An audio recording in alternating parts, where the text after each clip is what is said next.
Hello guys, welcome to BEd study with Nitika. और हम सबको पता है कि सीटेट का रिजल्ट आ चुका है और सीटेट की प्रिपरेशन कैसे करनी है, ये सारी चीज तो मैंने अपने वीडियो में बता ही दिया था। लेकिन आज जो हमारा मेन पर्पज है वो है कि अपनी स्ट्रेटजी को शेयर करना।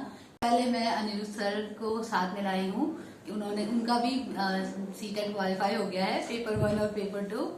तो अनिरुद्ध सर का आपको इंट्रोडक्शन देने की जरूरत नहीं है क्योंकि इस ब्लॉग में हम लोग साथ में हैं बहुत बार।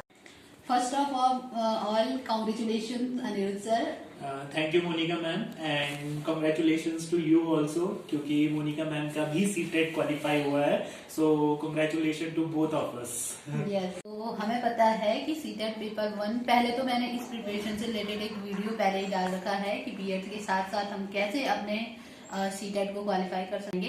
तो जैसे हमने पेपर 1 के लिए हमारे पास 5 सेक्शन होते हैं। पहले में सीडीपी होता है, second EVS, third maths and then language first and language second. तो सर आपकी सीडीपी के लिए मैं पहले जानना चाहूंगी कि आपने कौन सी बुक को प्रिपेयर किया, कौन सी वीडियोस को प्रिपेयर किया और कैसी आपकी स्ट्रेटेजी रही सीडीपी के लिए। ओके, तो एज सच तो मैं सबसे पहले अपने जो व्यूवर्स हैं उनको बताना चाहूंगा कि मैं अभी बीएड थर्ड सेम में हूँ और अभी हमारी इंटर्नशिप भी चल रही है। तो एज सच मेरा कोई प्लान नहीं था या कोई ऐसी पर्टिकुलर स्ट्रेटेजी नहीं थी प्रिपरेशन के लिए। वो तो जस्ट नॉर्मल ये था कि मैंने फॉर्म भर दिया है, साथ में मोनिका मैम ने ही सजेस्ट किया था कि सर फॉर्म भर लेते हैं, तो मैंने भी भर दिया।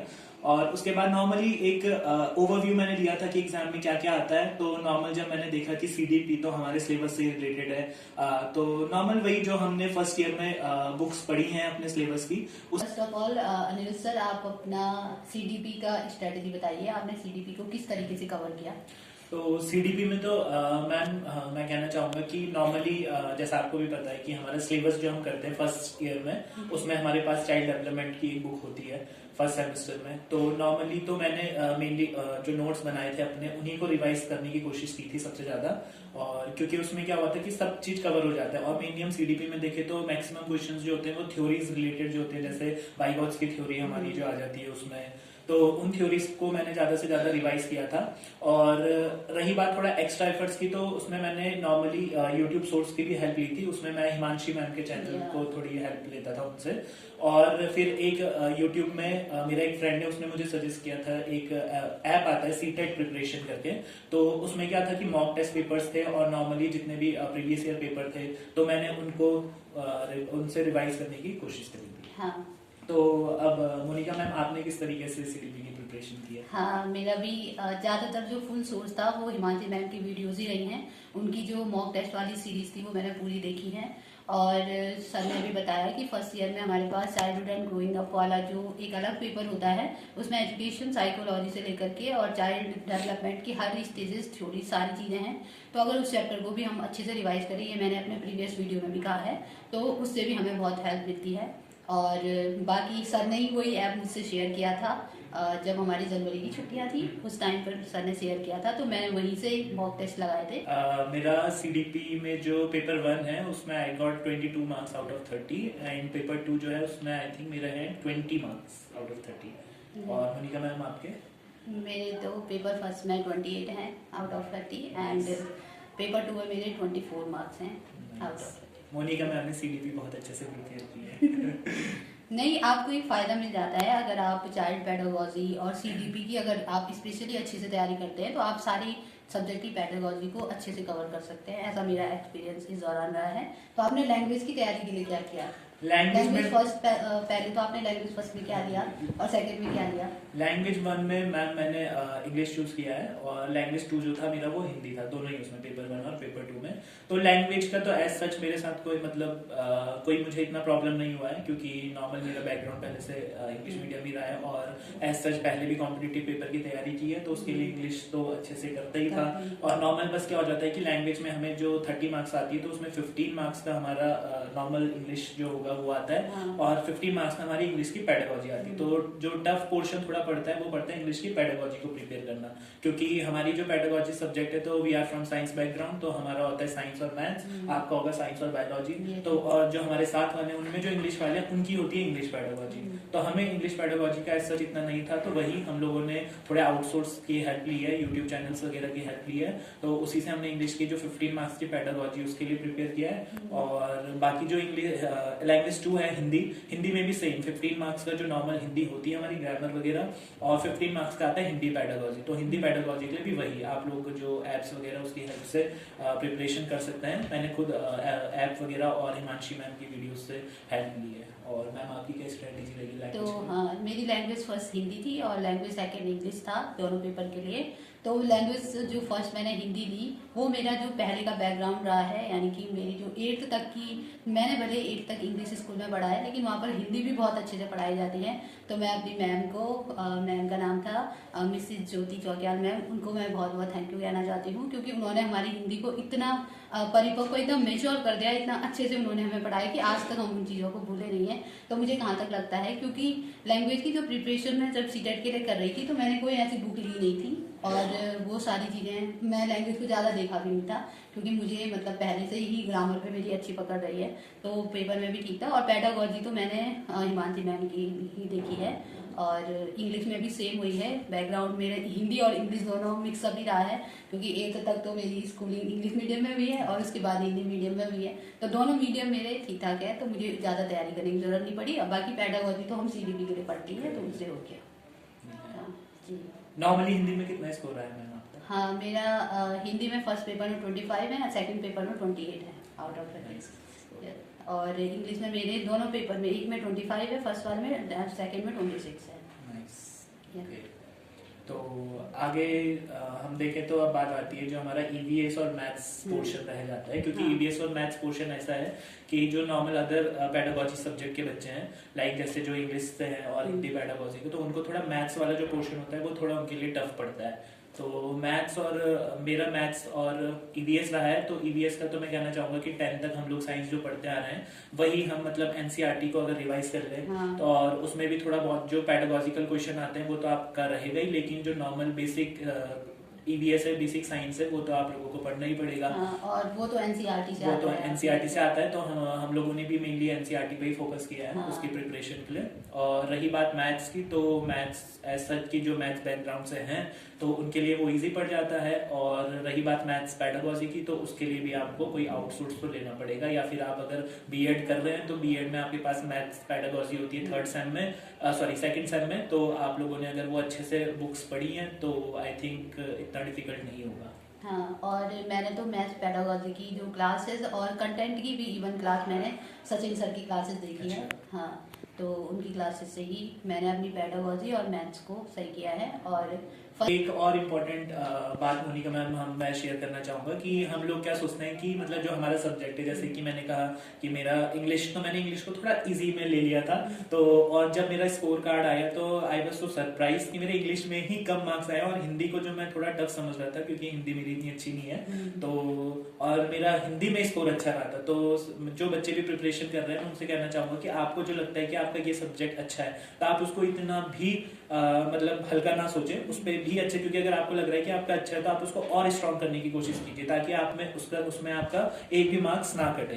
तो मेरी शायद वही थोड़ी वो रह गई थी, तो इसलिए मेरा इंग्लिश का स्कोर कम रहा है और हिंदी में मेरा स्कोर अच्छा रहा है। हाँ, आपके अगर बाकी 3 सेक्शन अगर आपके ठीक हैं, और पेपर फर्स्ट की मैं बात करूँ तो अगर 4 सेक्शन अगर आपके ठीक हैं तो आप मैथ्स के जो कंटेंट वाला अगर आपने उसको एवरेज तैयारी भी की है तो आप पास हो सकते हैं, आप क्वालिफाई कर और सकते हैं। इवन सभी व्यूवर्स जो कि मैथ्स बैकग्राउंड से नहीं है, तो मैं आपको बता दूं ये आपके लिए एक मोटिवेशन भी है कि जो लोग घबराते हैं कि मेरा मैथ्स बैकग्राउंड नहीं है, तो आपके सामने मोनिका मैम है।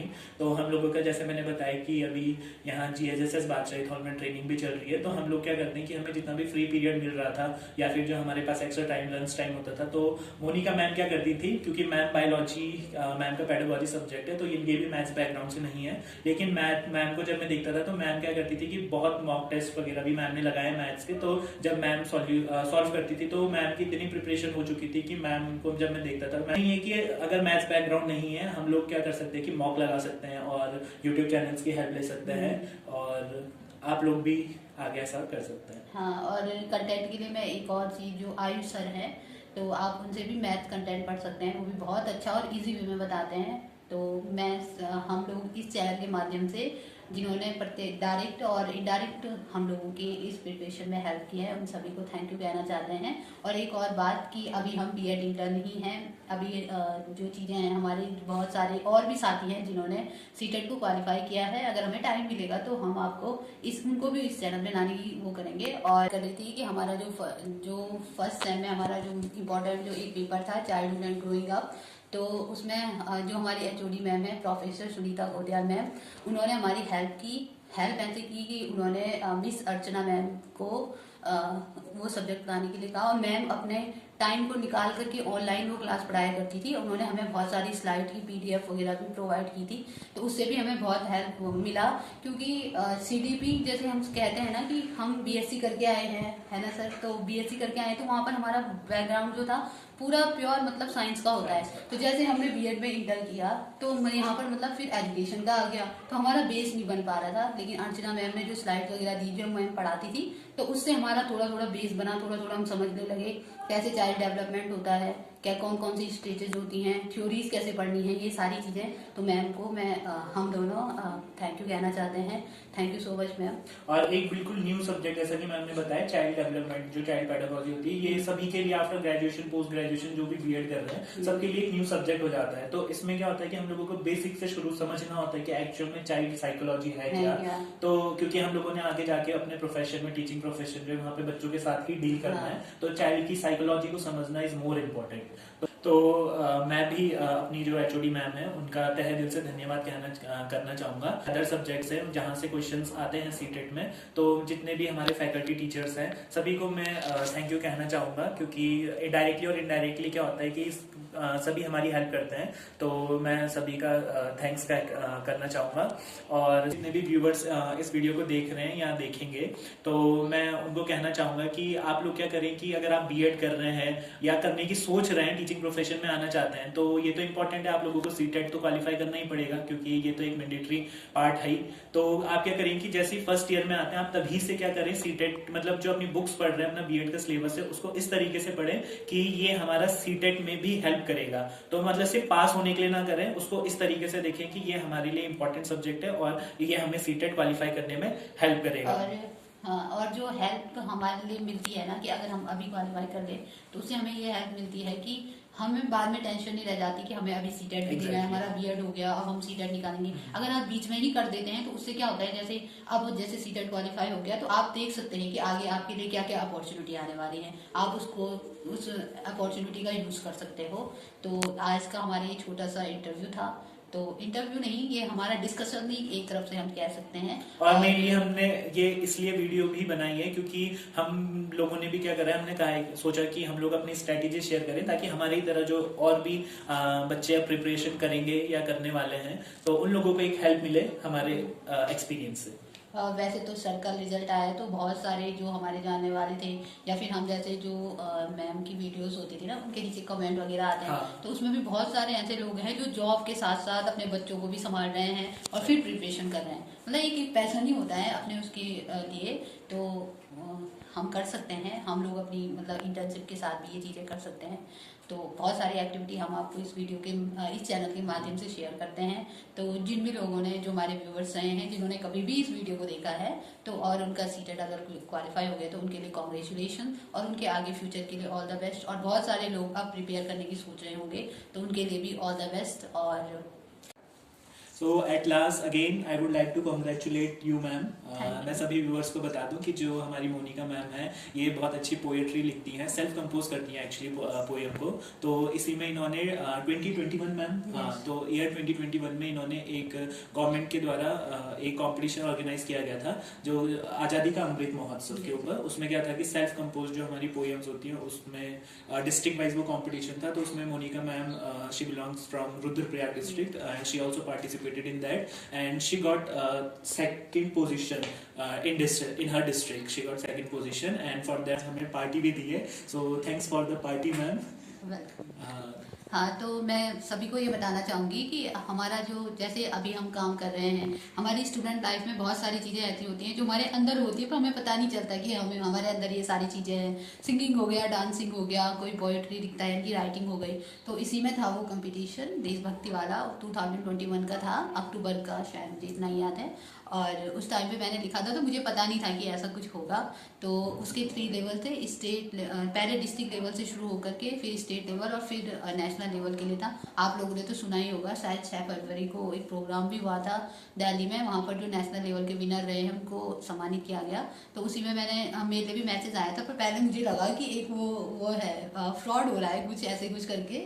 तो बाद में मुझे पता चला कि रुद्रप्रयाग डिस्ट्रिक्ट में मेरी और सेकंड आई थिंक 2021 में मैम शायद उस टाइम कोविड टाइम भी चल रहा था। हाँ। तो सभी व्यूअर्स को मैं बताना चाहूंगा कि मोनिका मैम उस टाइम पे घर पे ही, हम सभी थे, कोविड टाइम चल रहा था, तो मोनिका मैम ने अपने टाइम को यूटिलाइज किया है और हमें करना भी चाहिए। और इससे क्या होता है कि हमारे अंदर जो स्किल्स है, हमारे हिडन टैलेंट्स है, हमें उनको हमेशा एक्सप्लोर करना चाहिए। और हमें किसी भी अपॉर्चुनिटी को, जिस टाइम पे हमें कोई अपॉर्चुनिटी मिल रही है, हमें उसको बहुत अच्छे से यूटिलाइज करना चाहिए।